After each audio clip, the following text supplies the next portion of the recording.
Hello, friends, and welcome into Pittsburgh Steelers Talk. I am Tom Downey. Here's what's coming up on today's show. Big Ben has weighed in on the quarterback battle right now for the Pittsburgh Steelers. We'll break that down on today's show. The Steelers have finalized their practice squad. At least they've gotten to the 16-man unit for now.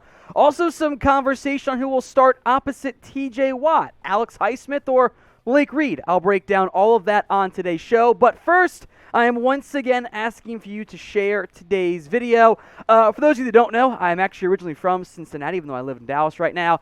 And unsurprisingly, many of my friends are Bengals fans. And I'm kind of over that because it's a lot of Bengals crap that, they won Super Bowl one time. Cool, whatever.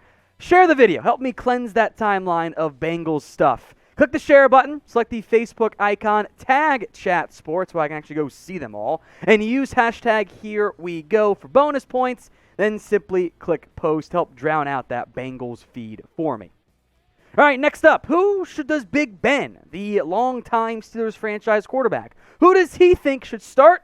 Recently asked, and he sounded off. Here's what Big Ben had to say. In my opinion, I think Mitchell Trubisky is the starter. He should start. I think he's a veteran. He's been around for a while. He gives you, in my opinion, the best chance to win right now. Kenny has done a great job. I mean, if you watch him, you wouldn't be like, he's a rookie and has some learning curves. I think he's done a great job. I think it would benefit him. I would say this about all first-year QBs. It benefits you to sit behind a veteran for a little bit of time.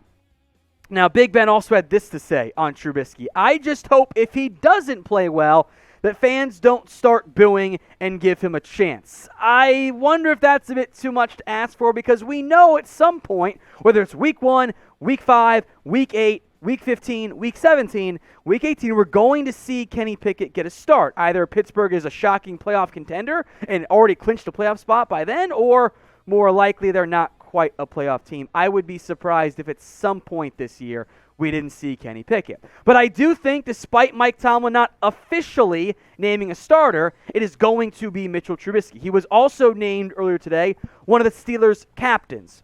You're a captain, you're the veteran quarterback, you got almost all of the reps for the first team unit.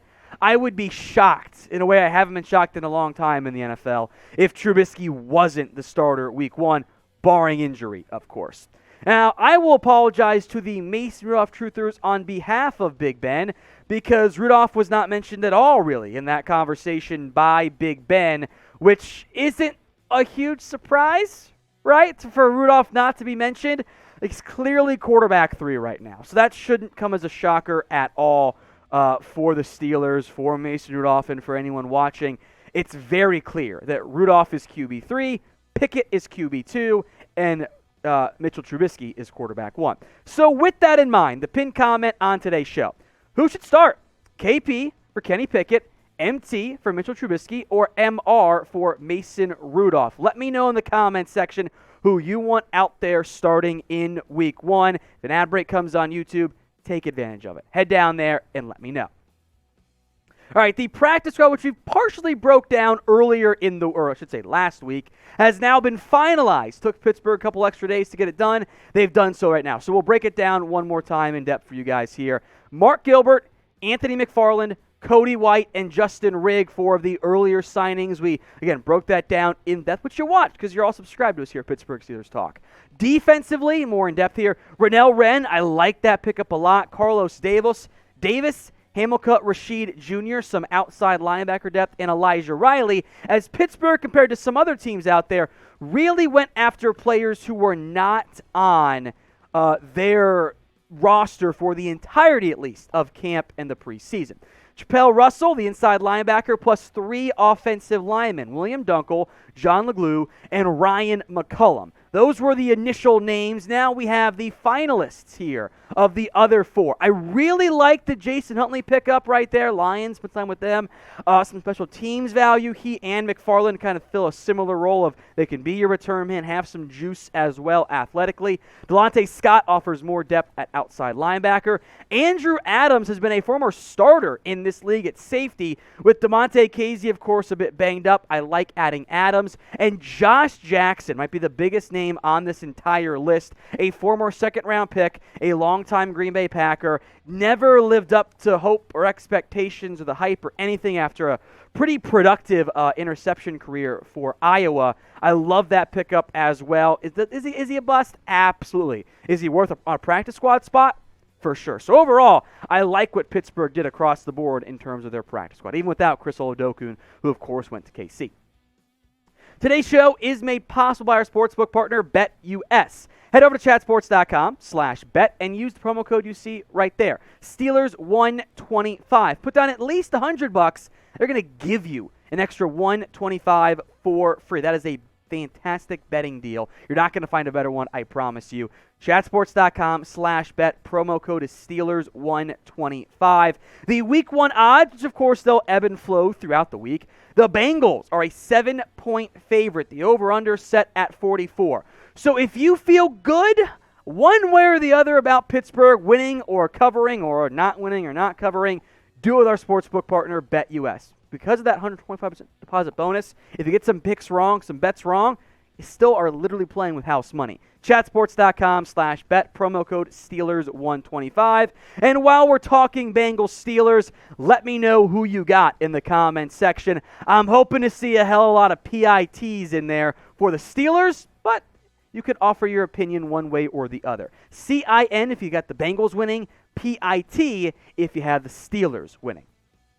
All right, to wrap up today's show, some conversation on, I'm just going to start opposite TJ Watt. USA Today kind of explored the option after the Malik Reed trade. As things sit right now, 4 outside linebackers on the Steelers roster. Of course, TJ Watt, perhaps the best defensive player in the NFL, is not going anywhere. I like Alex Highsmith quite a bit. I also like Malik Reed, the guy they traded for from Denver.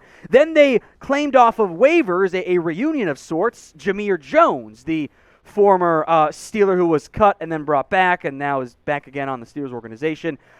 But he's not going to start for you. It's really a two-man race. Malik Reed, the newest toy for the Steelers, traded from Denver to Pittsburgh for basically a 7th-round pick. They did not give up much from that standpoint there. He was not going to make the team, ends up getting cut. And then the guy who outplayed Malik Reed last year, Alex Highsmith, who had way better production, 6 sacks, 15 TFLs.